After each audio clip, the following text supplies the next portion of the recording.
Amen. Bonsoir à tout le monde. Donc moi, c'est le frère Desmond, Mage pour certains. Du coup, j'ai la lourde responsabilité de de nous apporter la parole parce qu'on en a tous besoin. euh, on en a tous besoin. Je voulais vous partager un, un message que le Seigneur m'a mis à cœur. C'est sur la destinée prophétique. La destinée prophétique. C'est quoi la destinée prophétique exactement? Toute personne a une destinée prophétique. Toute personne en venant dans le monde a une destinée prophétique. Dieu a un plan pour chaque personne. Dieu a une mission qu'il a assignée à chaque personne. Eh bien, ça va être l'objet de notre partage de ce soir, la destinée prophétique. Donc, c'est important pour nous déjà de réaliser, de comprendre que si on est sur Terre, c'est parce que nous sommes venus répondre à un besoin précis, spécifique, particulier, que Dieu nous a confié, que Dieu nous a assigné à chacun en fait. La mission que Dieu a confiée à Patience, c'est pas la même mission que Dieu a confiée à Louise, c'est pas la même mission que Dieu a confiée à Gloria ou à Thierry. Chacun dans son couloir, chacun se présentera devant Dieu pour rendre compte de du mandat, de la mission. C'est comme un ambassadeur simplement qu'on envoie et il peut être appelé à tout moment par son président et il doit rendre compte de comment il a représenté le pays là où il était. Eh bien, nous aussi, c'est pareil. Et donc, il est important parce que Jésus lui-même, en venant dans le monde, il a fait une mission bien spécifique que le Seigneur lui avait donnée, en fait. Donc, cette mission, elle est de sauver le monde du péché, de sauver le monde de la mort, parce que Adam avait péché. Le péché et la mort sont rentrés dans l'humanité au travers d'Adam, et il a fallu qu'il y ait le dernier Adam, un autre homme de la même nature qu'Adam, qui devrait revenir pour ôter le péché du monde. Et cet homme ne pouvait pas être n'importe quel homme, ça devrait être un homme qui lui-même n'avait jamais connu le péché. Parce que tous les hommes qui sont sortis d'Adam avaient péché. Donc il n'y avait personne, en fait, finalement, aucun descendant d'Adam n'avait cette capacité, en fait. Donc il fallait quelqu'un qui avait un sang pur, un sang, voilà, qui n'avait jamais connu le péché, en fait. Et le Seigneur a demandé, il a dit, qui enverrai-je? Ben, les anges n'ont pas, personne n'a voulu. Personne n'a voulu parce que, bon, non, c'est pas possible. Quand on a goûté au corps incorruptible, au corps glorieux, on ne peut pas accepter de revêtir à nouveau un corps corruptible. Et donc, les anges, tout le monde se disent, bah, c'est pas possible. Enfin, non, voilà. Parce qu'il y a une telle beauté, il y a euh, une telle, euh, une telle qualité de vie ou sensation. Alors, je ne sais pas, parce qu'en tout cas, j'ai suivi les témoignages des personnes qui sont parties, qui ont expérimenté. En général, ces personnes ne reviennent plus. Mais ça, c'était un cas particulier. La femme avait, cette dame, elle était décédée. Du coup, elle est montée au ciel. Elle, elle a, elle a revêtu ce nouveau corps incorruptible, ce corps glorieux que euh, les morts en Christ reçoivent, ceux qui sont les saints. Et quand elle est arrivée là, elle s'est dit, bon, bah, pour rien au monde, je vais retourner dans mon ancien corps. Pourtant, elle avait de la famille, pourtant, elle avait un mari qu'elle aimait beaucoup, des enfants qu'elle aimait beaucoup. Mais quand elle a goûté à ça, elle s'est dit, non, c'est incomparable. Ce corps, c'est incomparable. Mais ce n'était pas son heure. Et elle a juste senti comme une force, en fait, qui lui a dit, bah non, tu peux pas être là. Et c'est pas, pour l'instant, ta mission n'est pas encore finie, il faut que tu retournes. Et quand elle est retournée, elle a expliqué cela. Il y a Papa Karambiri qui parle de ce témoignage-là. Voilà, qui explique un peu ce témoignage et tout. Donc, Jésus, lui, il a quitté ses attributs divins, il a quitté son omnipotence, son omniscience, tout ce qu'il avait, tout ce qu'il possédait. Il a quitté la gloire céleste, il a accepté de revêtir ce corps corruptible. Il s'est fait homme. C'était comme, en fait, c'était comparé à une déchéance, en fait, presque. Donc, il s'est fait homme. Et, et tout ceci pour dire que il avait une mission spécifique, une mission bien déterminée, en fait, et il a accepté cette mission. Mais avant d'accepter cette mission, il avait d'abord compris la mission, déterminé la mission, évalué la mission. Et il a accepté cette mission. Moïse, pareil, quand il est venu, il avait une mission bien spécifique. Et on voit très bien que, là, je vais introduire une notion sur la prédestinée. Donc, on voit très bien que la manière dont, miraculeusement, Moïse a été épargné du massacre sur les enfants de son époque, en fait, était quelque chose de miraculeux. C'est pour dire que quand on a une destinée, en fait, on est connu d'avance de Dieu. Il a prévu des œuvres pour nous, en fait. On est connu d'avance, avant même que nos parents puissent fusionner pour nous avoir, en fait. Dieu nous connaît. Dieu nous connaît avant. Parce que la vie matérielle n'est... Comment dire, la vie matérielle, elle commence à un temps T qui correspond au jour ou à l'heure où on est venu au monde. Mais cette vie, en réalité, on n'est pas des corps, on est d'abord des êtres spirituels. Et cette vie, nos vies n'ont pas commencé, on n'a pas commencé à exister le jour où on est venu sur la terre, en fait. Et c'est ce que le Seigneur dit à Jérémie, il dit « Avant que je t'eusse formé dans le ventre de ta mère, je te connaissais, et avant que tu fusses sorti de son sein, je t'avais consacré, je t'avais établi prophète des nations. » Donc il y a une destinée prophétique, de la même manière que Jérémie avait déjà été établi prophète des nations, Dieu le connaissait avant qu'il soit formé. Et bien, c'est de la même manière que le Seigneur te connaît. Donc c'est important déjà de savoir, d'avoir conscience de ça, en fait, qu'on est des êtres qui avons des destinées particulières, des destinées spécifiques, et nous sommes dans l'obligation, en tout cas, de comprendre ça. Et une fois qu'on a compris ça, il faut qu'on puisse découvrir, en fait, quelle est notre destinée. Et ça, c'est la priorité. Pourquoi découvrir notre destinée? Ça va nous permettre, en fait, de gagner du temps. Au lieu d'être en train de faire un truc que Dieu ne nous a pas demandé de faire, en train d'être dans un endroit où on n'est pas censé être, en train de tâtonner, etc. et tout, on ferait mieux de se poser et de comprendre quel est notre but sur la terre, en fait.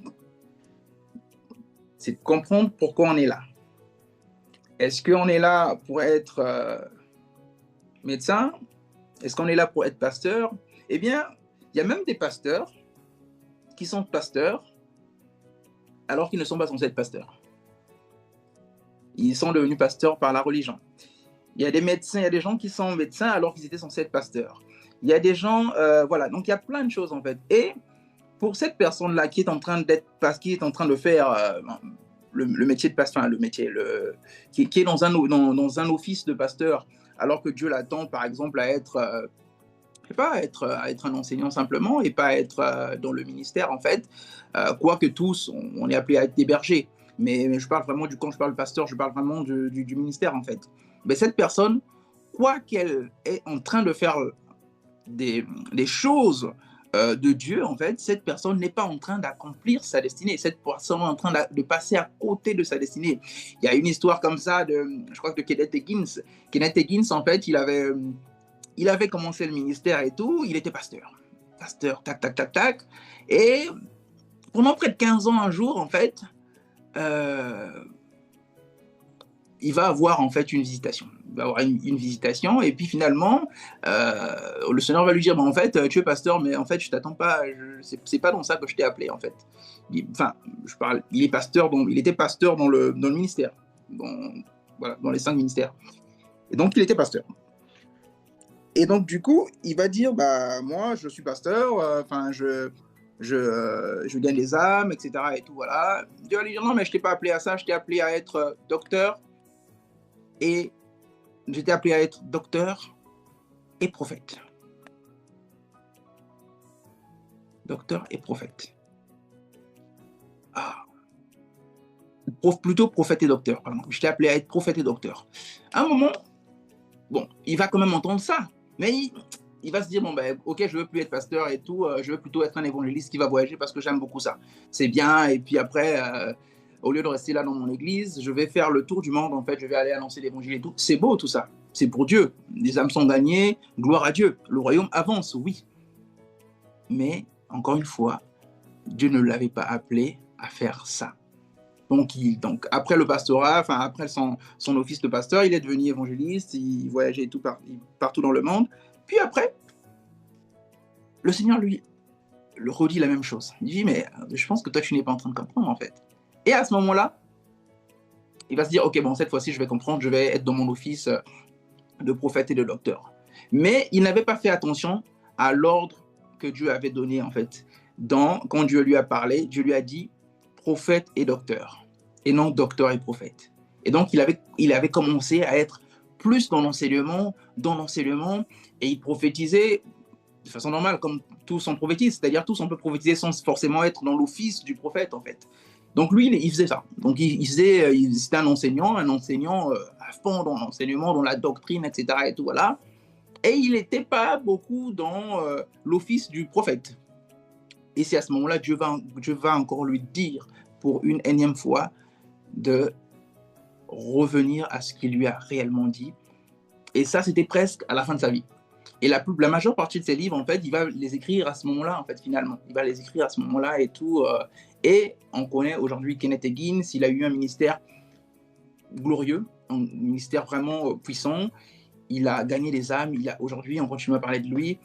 Je pense qu'il a accompli sa destinée, en fait. Donc, c'est vraiment important d'être précis, de savoir dans quoi Dieu nous appelle exactement, même dans l'Église. Est-ce que Dieu m'appelle à servir à la logistique?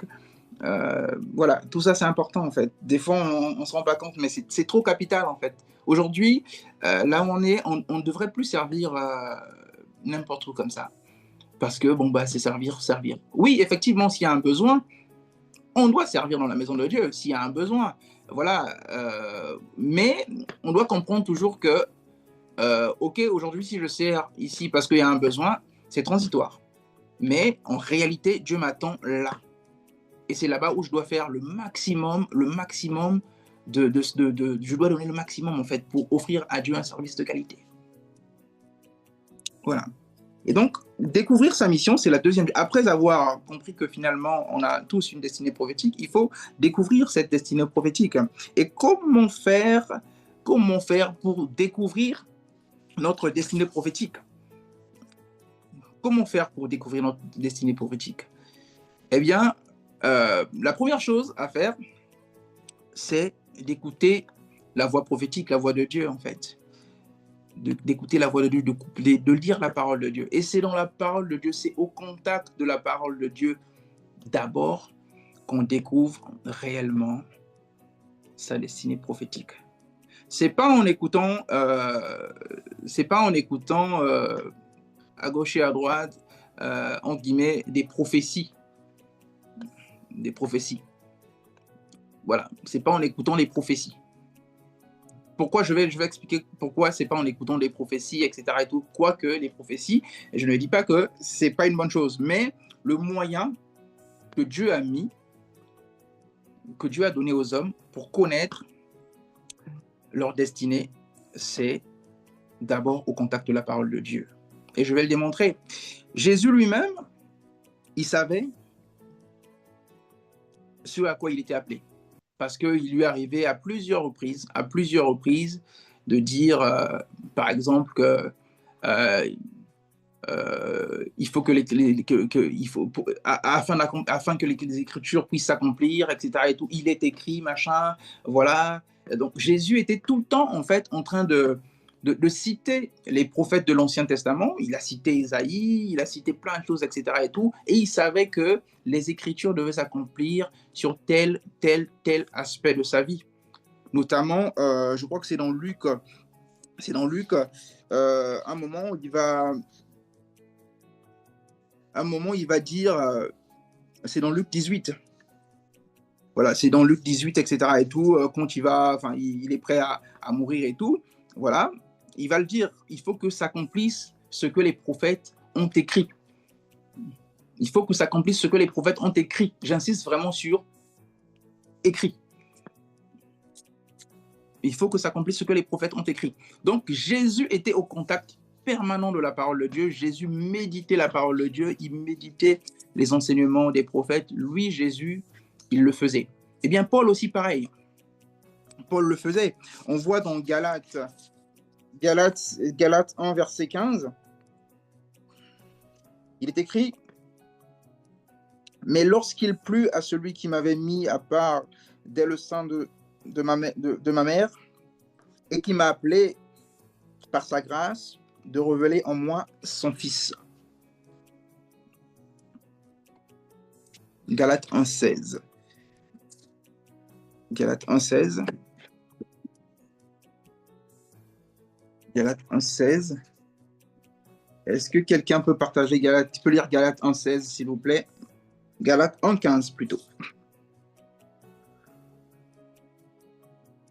Mais lorsqu'il plut à celui qui m'avait mis à part dès le sein de ma mère et qui m'a appelé par sa grâce de révéler en moi son Fils, afin que je l'annonçasse parmi les païens, aussitôt je ne consultais ni la chair ni le sang, et je ne montai point à Jérusalem vers ceux qui furent apôtres avant moi, mais je partis pour l'Arabie.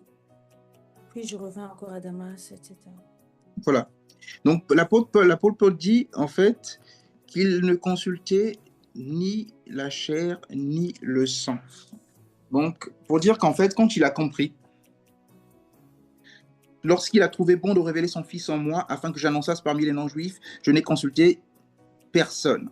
Lorsqu'il a compris sa mission, lorsqu'il a compris ce à quoi il était appelé, il n'a consulté personne. Je ne suis même pas monté à Jérusalem vers ceux qui étaient apôtres avant moi, mais je suis aussitôt parti pour l'Arabie, puis je suis retourné à Damas. Il n'a consulté personne. Donc c'est vraiment quelque chose de très personnel, ça. C'est vraiment quelque chose de très personnel. Et ça, il l'a compris par révélation. Il l'a compris parce que quand il a rencontré le Seigneur, la Bible dit en fait qu'il est parti voir les anciens justement afin d'apprendre. Donc afin d'apprendre la doctrine, parce que lui, il n'avait jamais connu Jésus-Christ avant en fait. Donc du coup, après sa rencontre, sur le chemin de Damas, il est parti auprès des anciens de l'Église, il est resté quelque temps avec eux, il est resté afin d'apprendre voilà, la parole. Il est resté au contact des frères, il a été édifié, ils ont partagé la parole. Et après, c'est après qu'il ait eu une connaissance de la parole, qu'il va comprendre, parce que ça vient vraiment après, en fait. Ça vient après, voilà, après sa rencontre, etc. Et tout, voilà. Et donc, il va passer déjà un certain temps, un certain nombre de mois ou d'années, je ne sais pas combien de temps il a passé, avec les anciens de l'Église. Et à ce moment-là, donc, il était déjà au contact de la parole, il a su qui était Jésus, etc. et tout. Et à ce moment-là, quand il a compris que sa mission devait commencer, ce à quoi il était appelé, c'est-à-dire annoncer l'évangile aux non-juifs, il est parti, sans consulter ni la chair, ni personne. Donc c'est pour dire qu'en fait, en tout cas, le seul moyen, ou peut-être pas le seul, mais le moyen principal, le premier moyen pour nous de savoir ce à quoi on est appelé, c'est la parole de Dieu. C'est connaître en fait ce que disent les Écritures à notre sujet en fait. Et pour le chrétien qu'on est, pour les chrétiens que nous sommes, c'est pareil en fait. C'est pareil. C'est au contact de la parole de Dieu qu'on sait qu'en fait on est appelé à aller gagner des âmes. Parce qu'on le voit dans les Écritures. Moïse avait pour mission de sauver. Jésus-Christ est venu pour sauver. Paul est venu pour sauver. On dit sauver, c'est-à-dire annoncer l'évangile afin que les hommes soient gagnés, les hommes soient sauvés. En fait. C'est Jésus le sauveur. Mais ils sont venus en fait En fait, il y a vraiment une mission qui est commune, en fait. En plus de ce que le Seigneur peut te dire de particulier sur ton appel, sur ta destinée, sur ton travail, sur ta femme, ton mari, tes enfants, sur tout ça, en fait.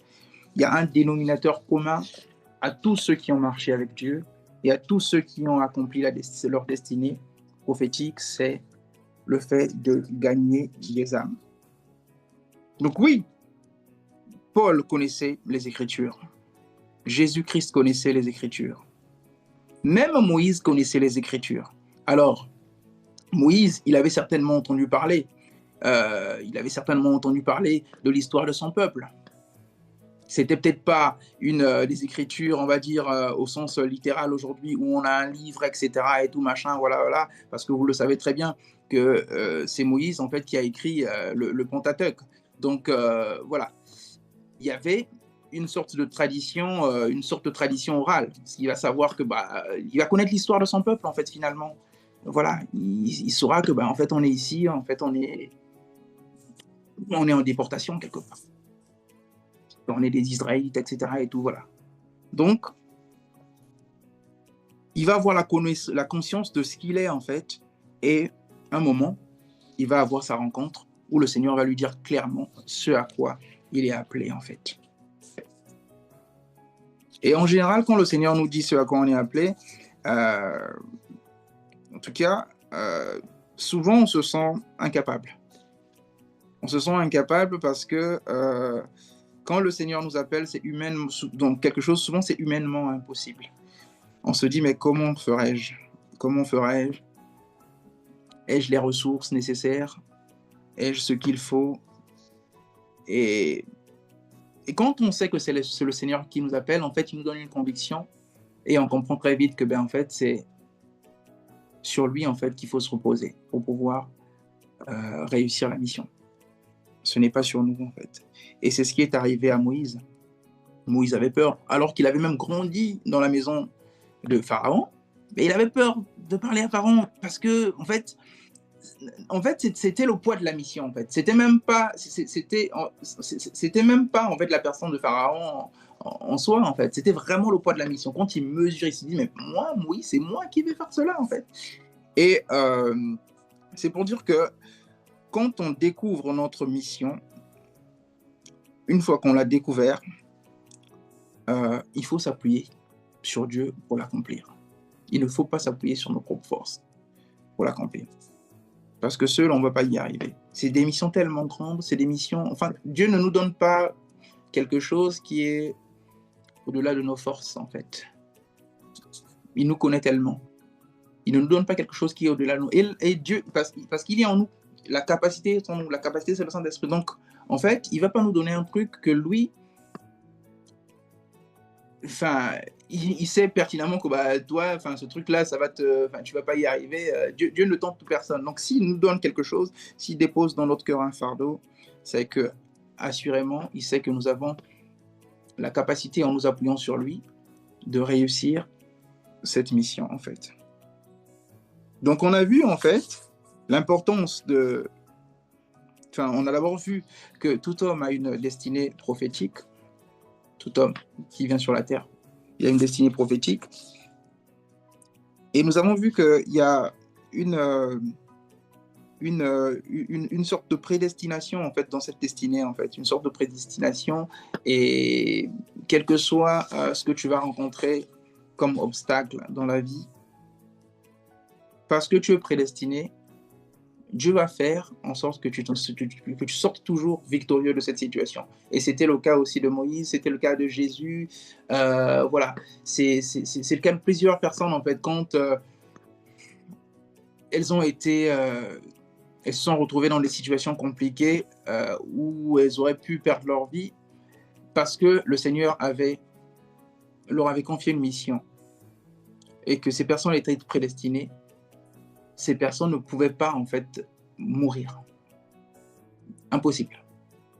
Et Dieu arrangeait toujours à faire, en fait, mettre ensemble, faire en sorte qu'il y ait un concours heureux de circonstances qui puisse se passer pour que ces personnes sortent indemnes de ces situations. Et on a aussi vu que découvrir sa destinée prophétique est une priorité, en fait. Parce que si tu ne découvres pas ta destinée, en fait, tu seras en train de faire ce pourquoi Dieu ne t'a pas appelé de faire, et tu risques même de mourir là-bas, en fait. Parce que tu n'as pas la main de Dieu, tu n'as pas la protection de Dieu, il n'y a pas la provision, en fait. Tu es exposé. Donc, tu fais par tes propres forces. Et Dieu ne te donne pas l'onction nécessaire pour opérer dans la sphère où tu es. Donc, même quand tu as l'impression de réussir, en fait, c'est vraiment pas une réussite. Parce que la véritable réussite, c'est quand on est en train de faire et on est en train de réussir ce que Dieu nous appelle à faire, en fait. Trop souvent, on confond la réussite, ou on prend la réussite avec nos standards humains. On a l'impression que ça marche, mais c'est l'impression qu'on a. Sauf que pour le Seigneur, quand on va se présenter un jour, il va nous demander des comptes.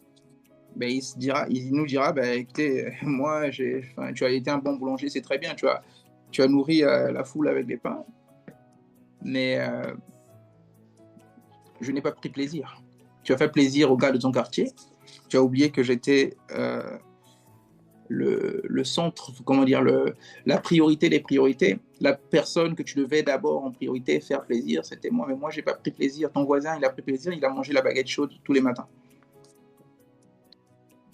Et là, je te dirais, mais pourtant, c'était pas très, très bizarre ce que je faisais. Enfin, pourtant, je servais à la chorale. Je te dis, bah, c'est très bien, tu faisais un bon chant, mais non, moi, je t'attendais au ménage. Et puis, troisièmement, on a vu que pour connaître sa destinée prophétique, c'est en étant au contact de la parole de Dieu. Et je voulais aussi rajouter, c'est en ayant une communion avec le Saint-Esprit, une intimité. Donc il y a la parole, il y a la vie de prière.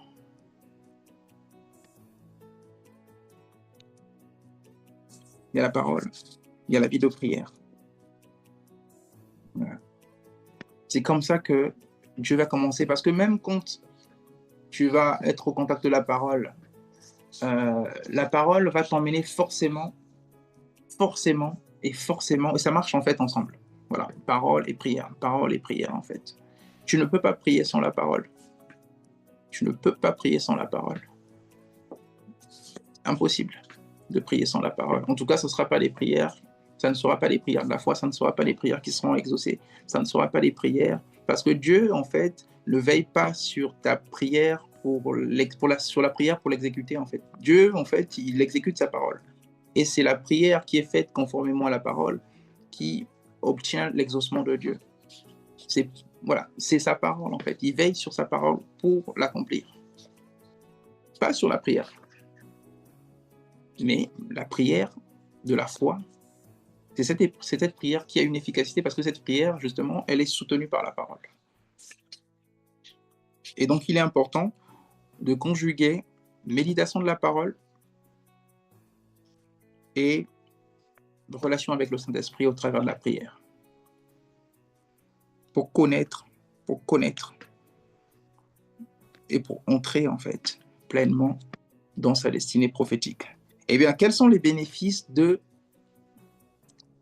qu'est-ce que ça nous apporte, en fait, finalement, le fait de ça? Bon, ok, on sait qu'on est appelé on a une destinée, d'accord. Bon, bah, on a découvert cette destinée, c'est très bien. On entre dans sa destinée, bah, finalement, en étant au contact de la parole de Dieu, en priant, voilà. Mais tout ça, c'est pour faire quoi, en fait, finalement? Pourquoi? Quel est le bénéfice, en fait? Eh bien, le bénéfice, c'est simplement de répondre à la mission première, en fait. La mission première, c'est que tu n'es pas sur Terre parce que Dieu a voulu que tu sois sur Terre, que tu sois un humain de plus. Voilà, non. Le but, c'est quoi? C'est de refléter Christ. On est ici pour refléter Christ. On est ici pour accomplir ses desseins. Il a des volontés, en fait. Et il a besoin des hommes qui vont accepter, en fait, la mission, qu'il a donné aux hommes. Il veut sauver les hommes, mais il a besoin des personnes pour aller parler à d'autres hommes.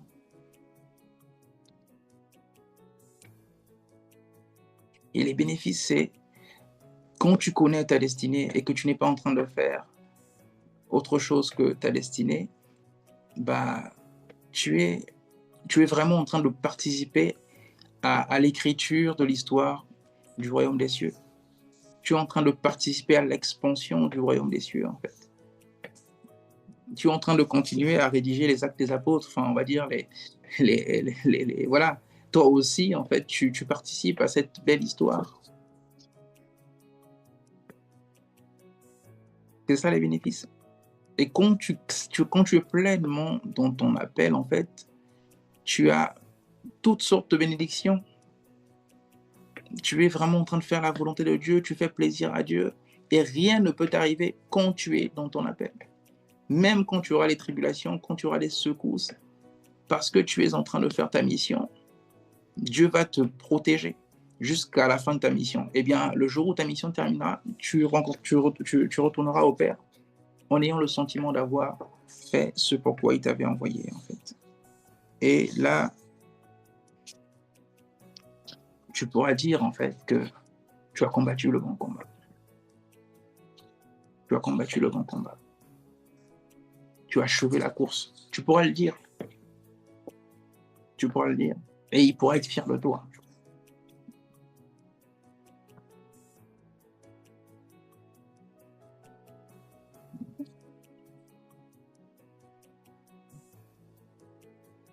Donc, on va prier, en fait, afin que le Seigneur puisse augmenter en nous la conscience de notre destinée prophétique, qu'on puisse avoir conscience de cela. Et pour les personnes qui ne savent pas encore ce à quoi elles sont appelées, en fait, que le Seigneur puisse ouvrir les yeux afin que ces personnes puissent voir, que le Seigneur puisse ouvrir les oreilles afin qu'elles puissent entendre ce que l'Esprit veut leur dire. Il est tellement malheureux, il est tellement triste de voir des gens bien intentionnés, avec de belles motivations, en train de passer à côté de leur destinée parce qu'elles étaient en train de faire la mauvaise chose. Pas que c'était le péché ce qu'elles étaient en train de faire, mais ce n'était juste pas la bonne chose. Et ça, c'est dommage, c'est dommage. C'est pourquoi des moments comme cela, le marathon de la parole, c'est des moments qui nous permettent en fait simplement d'être, c'est des occasions en fait que le Seigneur nous donne pour être davantage au contact de la parole, davantage irradié par la parole, davantage transformé par la parole. Et quand on voit Jésus-Christ en train de faire quelque chose, en fait, quand on voit Jésus-Christ en train d'être, enfin, quand on voit la manière de Jésus-Christ d'être, en fait, c'est pour nous une sorte de baromètre, parce qu'il dit « Soyez mes imitateurs », en fait. Il nous appelle imitateurs de Dieu. Et c'est en étant au contact de la parole qu'on découvre que, en fait, si Jésus guérit, il est venu, en fait, pas pour juger le monde, mais pour sauver le monde. Il est venu, en fait, pour délivrer le monde de la tyrannie du péché, de la tyrannie de la mort. Eh bien, nous aussi, tel il est, tel nous sommes, c'est notre mission, en fait. Donc la parole de Dieu va nous permettre justement de voir comment il opère, de voir comment il se comporte, de voir comment il marche, et de nous aussi simplement pouvoir nous réajuster en nous disant, ok, j'étais en train de faire fausse route là. Je ne comprenais pas finalement qu'est-ce que je devais faire en fait. Bon, je suis chrétien, c'est bien, voilà, mais qu'est-ce que je dois faire concrètement? Eh bien, tu vois Jésus faire, et toi aussi, tu imites. Parce que lui-même, Jésus, il disait, la Bible dit que le Fils ne fait rien de sa propre initiative. Il voit le Père, il voit le Père faire, lui aussi il fait. Il ne fait rien de lui-même comme ça. Il ne fait rien de sa propre initiative en fait.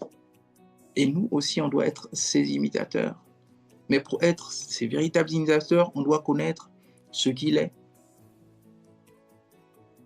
comment il a vécu, comment il est né, Depuis c'était une naissance prophétique. Et on voit très bien la suite des événements, comment l'ange vient parler à Joseph, l'ange vient parler à Marie.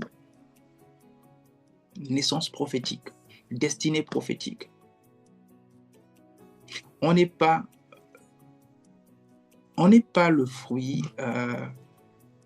En fait, quel que soit le type de vie qu'on a eu, quels que soient les parents qu'on a eus, quelle que soit la dureté de la vie à laquelle on a pu faire face, en fait, on doit toujours se souvenir que, en fait, on est voulu, on est désiré, on est aimé de Dieu, en fait. Et que si on est là, ce n'est vraiment pas le fruit du hasard. Si on est même venu au travers de ces parents-là, c'était pour un but précis, en fait. Donc, il n'y a jamais de fatalité. Et j'aime bien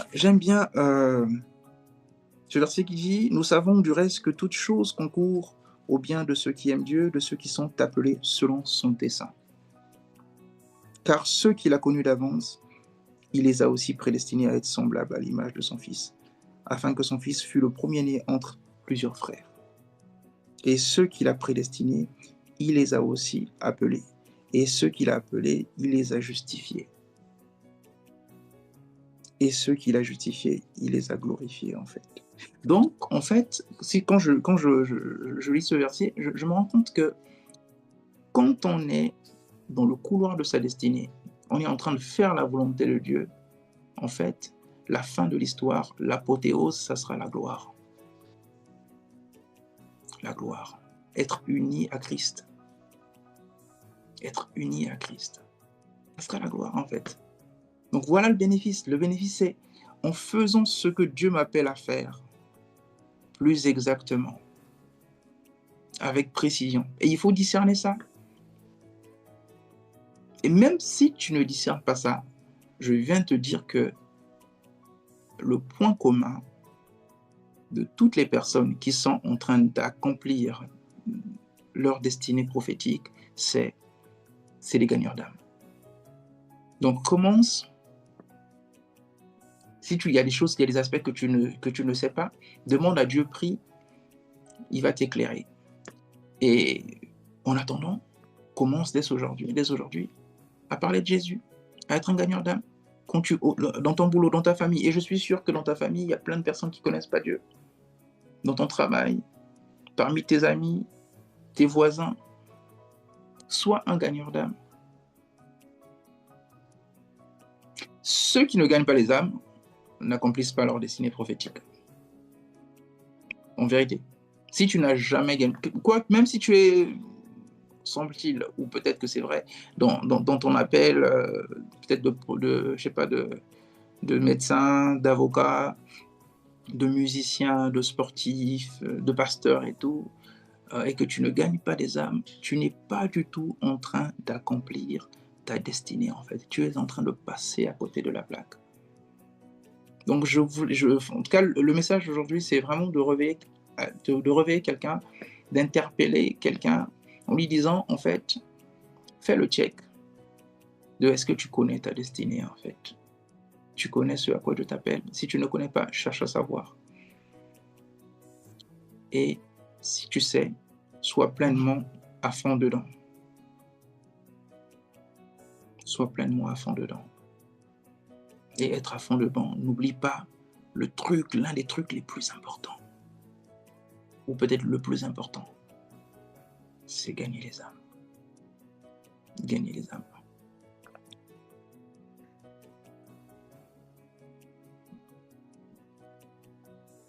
Donc, on arrive quasiment à la fin de ce petit temps de partage. On va prier. On va prier ensemble. N'attends pas que je prie pour que tu commences à élever ta voix, s'il te plaît.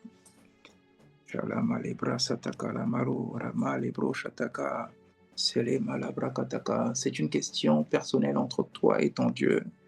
Ça n'a jamais été question d'un conducteur. Non, ça n'a jamais été question de ça. C'est une question de ton rapport avec ton Dieu, de ce que tu veux lui dire personnellement. Donc élève la voix, bien-aimé. Lebro shatalama, lebra satakara. Seigneur, nous te rendons grâce pour ta parole.